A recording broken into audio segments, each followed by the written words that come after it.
Amma gəl indimdən danış. I was an English teacher and translator about 21 years. Okay?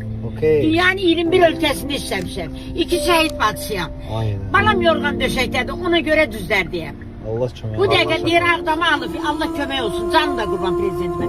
Amma versən gedim sarı torpaqdan, samandan Ağdamda kərpiç kesim. Ayda 160 manat ev kirəsi verirəm. Bala, dünyanın yəsi belə baxanda papağım düşər. 110 kilo çəkisi 1,9 boyu oğlum 9 ildir. İndi yeriməyə başlayıb, bir həkim köməklədi. Maşallah olsun. Allah şəfasını Ömrünü daim deyil, bir eylesin. dənə də 12 yaşında balası var. Neyniyim? Allah Elə şəfasını. bilsən durab, günə 8 saat. Heç o şey yoxdur, Daxili İşlər Nazirliyi. Onun qabağında belə can güdən oğlanlar var. Bir saatdan artıq ayaqsa duramırlar. Orada bir işləyir, oğlumun dostudur. Deyir, ana necə gedir orada durur, mən deyir elə, məndən aparatdır, nədir bu? Ağdamı sıxala. Deyəcəydim, yes of course.